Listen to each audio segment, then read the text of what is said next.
Well, welcome to the Starting Over podcast. This is a microcast. Uh, yeah, it's a microcast.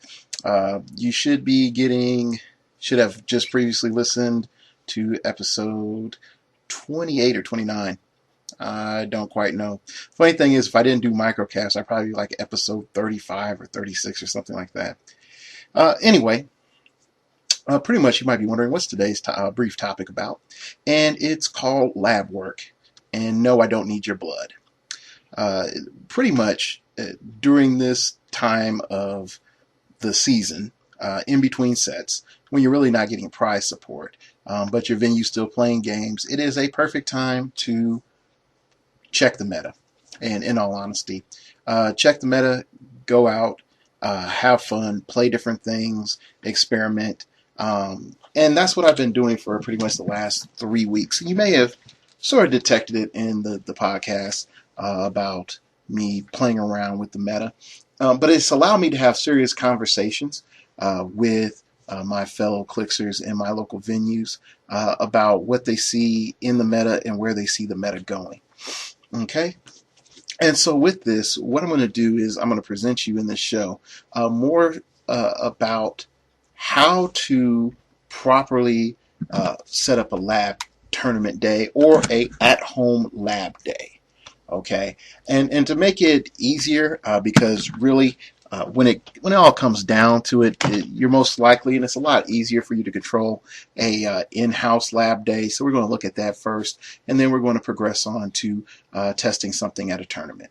Okay, first off, we're going to determine what is worth testing. Now, a lot of times, people will say like, well, I know this is bad, this is good, I just look at the dials and so on and so forth. In all honesty, about 20% of the dials that I can look at and play them, I'll say, or sorry, just look at them, I'll say like, oh yeah, that's awesome. And they actually act like I think. When stuff comes down, 80% of the time, things do not go as I want them to. And so in that 80%, whether it's good or bad, that's when I really get serious, solid analysis from that piece.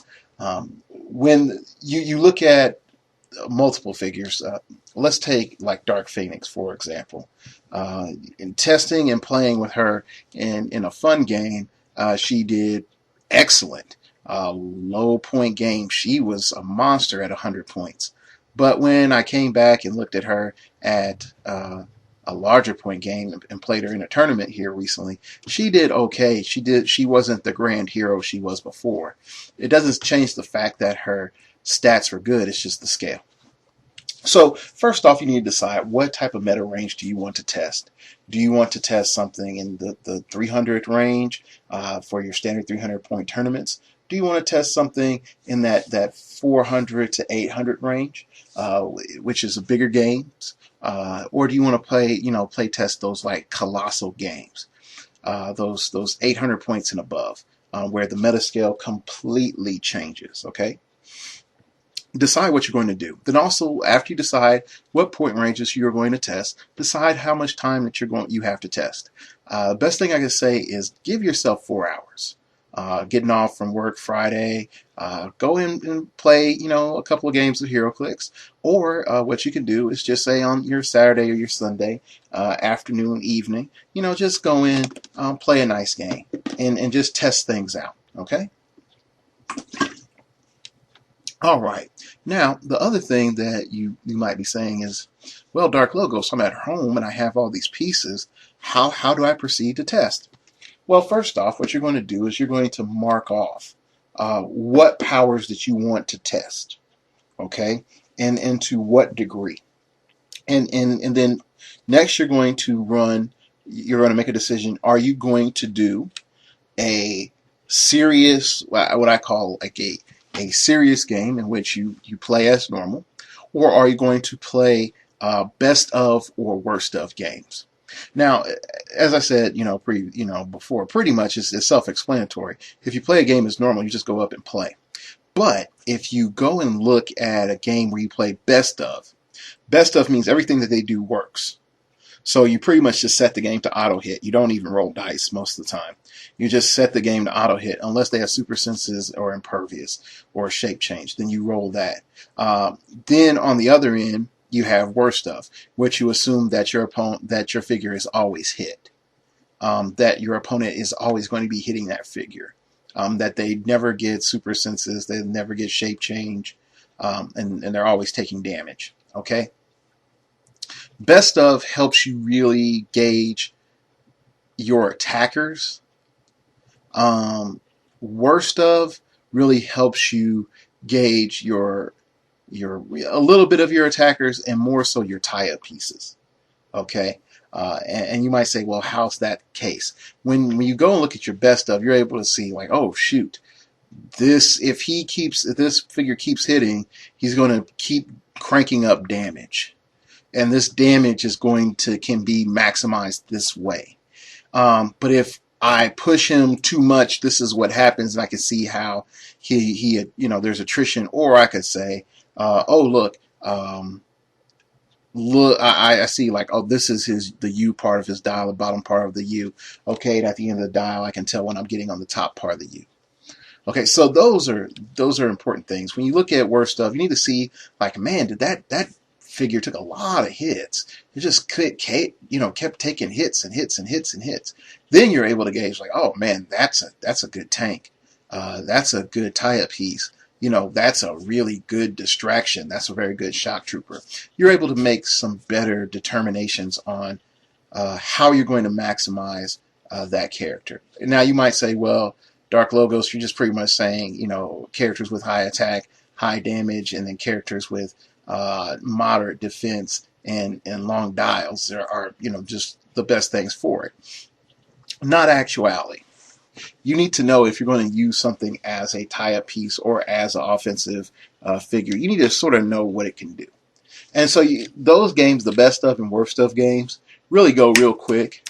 They're like 15, 20 minutes because you get rid of dice rolls. You just pretty much just declare attacks and you just see how stuff goes. You also can see, survivability, and you can see what happens when everything fails. When everything completely fails and everything doesn't work as properly, you can say, oh, wow, that failed, but it really didn't fail that bad. It didn't fail as bad as I thought it would. Or if everything succeeds, it's like, oh, wow, that succeeded, but it wasn't as glaring as I thought it would be. So you can have a good gauge through testing that way. Okay. When you're at home, when you write down the powers that you want to test, make sure that, if you come up in questions, write them down and then go over to AC Realms and put it up in a rules forum. I think too many times people at home games end up not writing down everything they should. Take notes of ways that you were using the power and then find out if that's legal afterward. Definitely if your results were too good. Okay, definitely if you felt your results are too good. Now, there are some things, in all honesty, game design does not see. And unfortunately, game design does not want to admit that's broken, like split and merge. Definitely split and merge and carryover effects. But with that being said, you can go and talk to the rules arbiters, and unfortunately, they are stuck in the middle between us, the rabid, crazy mob of HeroClix players, and the rabid, crazy game design people. Both groups are pretty much off, I'll say, and pretty much the arbiters are stuck in the middle, trying to create continuity in a multiverse, unfortunately. Who smacked me? It was Jay from Universe 325. It's like, okay. So once you have that established, you start looking at the teams that you built. Now, there's multiple ways to build teams. There is what I call like a general play test, in which you sort of eyeball it, and this is usually after like a major a main set, not like these little piddly sets that have been coming out, but legitimate main set in which you have all your figures that you've pulled, and then you put out all the ones that you want to play with, and even some that you think are like okay, and then you divide them up and you try to split the support powers as best as you can. You really can't always do it. And then just play a game. Okay, and so like one team is definitely going to be ahead by 100, 200 points most time. Don't sweat it because you're technically playing like a 3,000 point game when you actually look at it. But your main goal is just sort of see how stuff feels in situations. Yes, it's going to be clogged, then then no get out. But if you have the time, just take your pools, cut them in half, and then play with that, and then play a second game with the other half, and then give you a good sense of what these figures can do. Also, don't just try to focus down one figure. Try to pass the damage around and see how stuff goes. Because if you focus down one figure, you really can't see how good a figure can rally. All right, and now when you finish up testing at home, you're able to write down what you learned. You got your HeroClix notebook. Write it down in that. In your HeroClix notebook, say like, I see that I had a lot of problems with getting my rolls off. Maybe I need to pack more prop, or maybe that figure needs more perplex, or hey man, this set defenses are really, really low. I need to focus more on damage output because the chances are I'm going to hit. Or you can say, wow, movement's really low. High mobility might be able to be my best defensive option. Okay. So you have to sort of look at what your common threads are, your common themes are, and it allows you to take a step back, marinate on what you learn. Also, be honest with yourself and recognize flukes. If you have a figure that the entire time you attack with it was rolling critical hits, I'm sorry, that was not an accurate gauge of that figure. That was just really good luck. Okay, and you have to establish what is luck and what is solid information. Solid information is things that you can use repeatedly. But if you just say, like, every time I use Brainiac, he always gets the battlefield promote. Well, if you're playing a 2-hour game, then yes. If you're playing a 1-hour game, then it's questionable. What happens when Brainiac gets hit? Is he still that good? Is he still getting his attacks off? Do you still want to battlefield promote? Do you still have a need to battlefield promote? Okay, so these are thoughts that need to be floating around in your head. Okay, now, after you've boiled down everything you've done in your home testing and your home theory crafting, you're able to have some general conclusions. Conclusion 1, within a controlled setting, your team or figure does X. Within a controlled setting, your team or figure does well against Y. In a controlled setting, your team or figure does poorly against Z. Those are things that you need to have written down in your HeroClix notebook for your expectations. Okay, and also be mindful of, is there synergy? Okay, so let's go back to Dark Phoenix. I played Dark Phoenix. I had a great time playing Dark Phoenix. I mainly was playing her to just, blast people, and she was doing that. The problem arrived is that when I arrived, when she got knocked onto her last click, I didn't pay attention that she only gives characters with a keyword, her keywords, the 2 healing. So what that meant for my team was a couple of things. The first off was I just put a whole bunch of ragtag figures together, and just happened that I had Magneto on there. That had the X-Men keyword, but in my head I assumed that my whole team would get it. By playing in a tournament, when my opponent brought it up, I was like, oh shoot, I did not know that.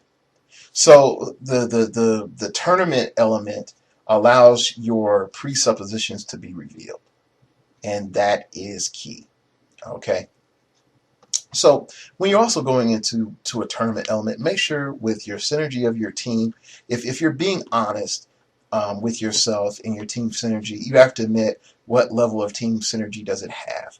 And I'm not going to be lame and be like, on a scale of 1 to 10, let's just keep it plain.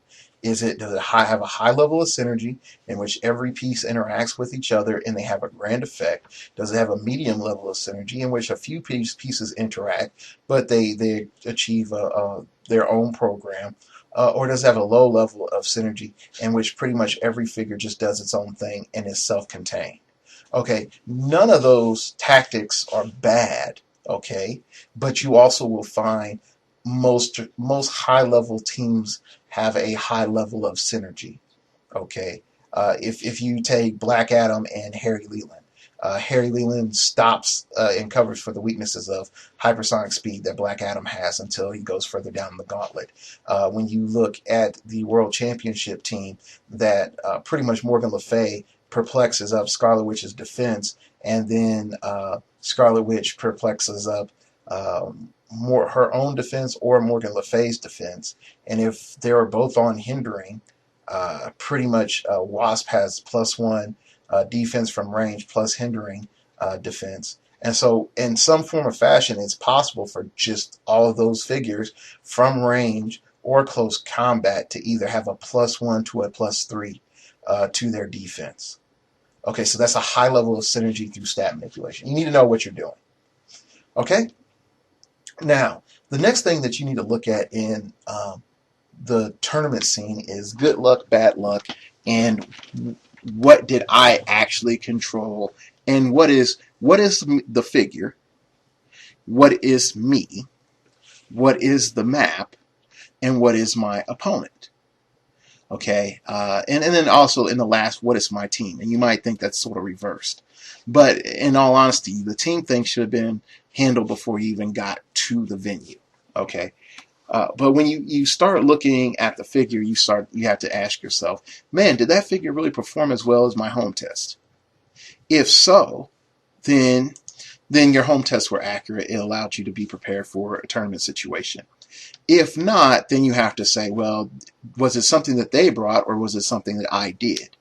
I'm not going to lie, I love playing fighting games, but most of the time when I play fighting games, I will play the computer and then go against online characters, online people later. But I play against the computer because the computer can be set to easy and I can beat the computer down and I feel like I'm having fun. That's all it is. I feel like I'm having fun. The problem with home games with most people is, in attempt at having fun, I'm not bashing fun, is they get blinded to the realities of the figure. Okay? So you come back and you say, man, did I place wrong? Did I just get nuked? Did, after 3 rounds, did that figure ever carry its weight? And if so, what circumstances did that figure carry its weight? Going to Dark Phoenix for me, I played 1 round and it carried its weight just for being able to be there and just disrupt certain figures. Then my second round, not a little bit, KO'd a couple of Astral Stranges and was able to put some tokens on Doctor Strange. But other than that, when I needed that big hit to go off, I didn't really have enough stat manipulation, so I could hit a Juggernaut who had a moderate defense. Okay?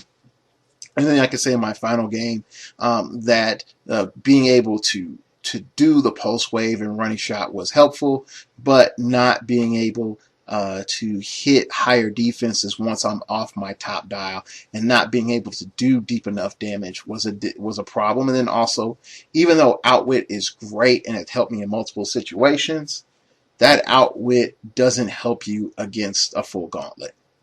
And when you hit the end of the game and there's Dark Phoenix versus someone with a full gauntlet, while you can pulse wave and they can pulse wave you back, your Outwit, which you pay for on your character, isn't serving you at all. So, you have that reality. Next thing you can say is the map. With the map. When, you're moving around on the map, I will say, for me, in a couple of my games, I misplaced my Dark Phoenix. And I put my Dark Phoenix in a position where she could be retaliated against. And definitely my last game, with a big running shot pulse wave that hit my entire team for 1 click, doing a total of like 6 clicks of damage, her being off top click and not being able to get back to top click was devastating, really devastating. So then I had to reassess, how my complete team operated. And then she didn't function as well as I needed her to be. And I saw too many times where I was missing by 1 or 2. And so with that 9 attack, it's just not good enough in the meta. When you have defenses that are average, that are starting off 20 uh, and yeah, 20 through stat modification, and that hitting the cap around 22, maybe 23 in rare situations with a range attack. Okay, so I looked at my figure. I could see like, man, my placement wasn't good. Next I could say is, man, having lots of walls was helpful in some cases, and having blocking terrain was helpful in some cases, but hurt me in other ways. I played on the death map, and I was like, gosh, dog, I really can't maximize her 10 range really well, but I can running shot pulse wave and hit certain places. If my teammate, if the other figure busts out the wall, I can running shot through the wall and pulse wave targets real easily. At the same time, I could say, like, man, I need to get to that Doctor Strange, and he's behind 6 layers of walls, and he's just sitting back there turning the gauntlet, and there is literally nothing that I can do. So you have to know where map role actually just helps you, and where it gives you a great strength, or did map just screw you over? And be honest about that. Next thing you can look is against what your opponent played. If your opponent played like the silver bullet to your team, then you have to ask yourself, how common is that silver bullet? If that silver bullet can function on a lot of teams, then you may need to say, like, man, Dirk Anger just messed up my power cosmic. And since there's so much power cosmic and quintessence floating around, man, I can see people packing a lot of Dirk Anger. Maybe that's not good. Definitely with the group of people I play with. Or you can say, it's like, man, they took out my ability to use defend through JSA team ability, or they took away my ability to do penetrating damage. Man, that really sucked. I couldn't do my plan. Then you have to ask yourself, if it's common, then you might need to think of a new plan, or need to think of counter solutions for your team. Or you need to take a step back and just say, all right, I need to put this piece away at this stage in the meta, and hopefully I'll remember later on that I have this piece, and at later points in time come back to it. All right. You talked about your cell placement, and pretty much I think that's mostly it. All right. The last thing that you need to do in your lab day, and it's just like with some of my other conversations, is you should have people at the venue that you're civil with and that you're growing and cultivating for your own good. In some form or fashion, you need to have comrades and peers in a positive sense. While they are your competition, at the same time, they are your refiner's fire. That is the best analogy I could think of. And ask them what they think. And one thing I can say is talking to Proxy 86 and Casey Dreadnought and Mega Lotus Man, who play in a local venue that I go to, is that we are at a point, in our meta that things are very aggressive. And so, like this evening, we had a very excellent conversation about meta changes, emerging trends, and disappearing trends. And without boring you, we did talk a lot about Iron Man, and how he breaks stuff. But by being honest with them and about what I see, they were honest with me about what they see, and it comes back that, hey, I gained a lot from what Proxy 86 said, KC Dreadnought said, and Mega Lotus Man said. And then I was able to wrap it up and say, okay, when they took and received my ideas, they told me this, this, and this, and then they gave me options for that and the other thing. So when it came out of it, I got a lot because I contribute my little, if that makes sense to you. By being open and giving honest feedback about their teams, they gave me honest feedback about my teams, and they showed me the weakness of my teams and my designs. And then really after playing DC 10th anniversary and Marvel 10th anniversary, I can say definitively the biggest problem that you will have playing those figures is if someone knocks you off your top click. And I didn't notice that because previously I was looking at the forest and I didn't notice the tree. And I said tree specifically. By seeing the whole dial, I saw what was the composite sum of that dial instead of this is a situation that is easy for me to be into. Oh, just for example, with Iron Man having impervious, it's really easy for someone to do 1 damage to him. And in doing 1 damage to him, it puts him in a very inconvenient position at 125 points. And that 125 point version, while it is excellent, it is very easy to control because now that you've done one damage to him, he doesn't get a special power, which is Stark Resilient, which he has Outwit and Sharpshooter. He no longer has Running Shot. He has a 9 attack, and you're looking at having 3 damage, which isn't bad, but you have that 9 attack and that's 16 defense. So that's really low, and that's very easy to hit. And you could try to perplex up the defense up to 17, but now that's what you've used your perplex on versus his opening click, which is pretty awesome because you can put the perplex on his attack. He has an 11 attack and 4 damage, or you can perplex up his damage to 5, and he's doing penetrating damage with Indomitable. But as I play tested more and more, I started to realize is that the main reason that pretty much the 10th anniversary stuff is awesome is because you just pretty much pay for your top click. And once you pay for that top click, you are getting the most out of the character. You might get some rallies, but most likely not. Like you take Magneto number 15, for example. Once he gets hit, he has no mobility as a figure. He can pulse wave, and so if you have some TK that adds in some mobility, he can do penetrating damage, but he's sort of stuck. And then the end dial Outwit and Quake could be useful, but it's really more so a liability. It doesn't really help you too much. But you did pay 113 points for it. You didn't pay 200 points for it. You didn't pay 150. So you would probably get those extra 2 clicks and maybe some higher average stats.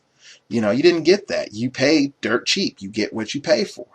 So my realization through my comrades, as sort of wrapping up my diatribe, was I thought that I could stay top dial in Alpha Strike and have no repercussions whatsoever. And I was wrong. I was wrong. When real gritty fights happen, Dark Phoenix can't fight gritty fights. Maybe in 300 points, but in high point games, she can't. Once you start breaking 500, she can't. Not at 100 points. You'll have to go up and invest to 200 points for her to be equal. And then when you start getting to 800 points, then she has to, 800 points and higher, she has to be 300. That is the only way that Dark Phoenix, that figure, can compete. Now, there are other figures that can operate at lower dial ranges and be excellent. But my colleagues pretty much told me and showed me, like, hey, you paid for those figures. They did excellent pressure and excellent damage in various situations. But when you had to push, when you had to put in extra aggression, you just lost your engine. You lost your war engine. It sort of, just petered out. So pretty much that's how you deal with your lab day. And then after you get all that feedback and all that knowledge, you come home or on your drive home, and you just sit and meditate and reflect on your games, and then say to yourself, okay, what could I control? And have that in one part of your mind. And then what couldn't I control? What was completely out of my control? Separate the two. Once you separate the two, just don't look at what you couldn't control anymore. Look at purely what you could control. And then say, all right, how much of that was good decision making? How much of it was bad decision making? How much of that was me being over optimistic or over pessimistic? And then once you figure that out, then you can go back to your drawing board, and then you're going to start to find out, okay, this figure can be my staple now. This is in the meta. This figure can be my staple now. Oh, I can change my reality because of this.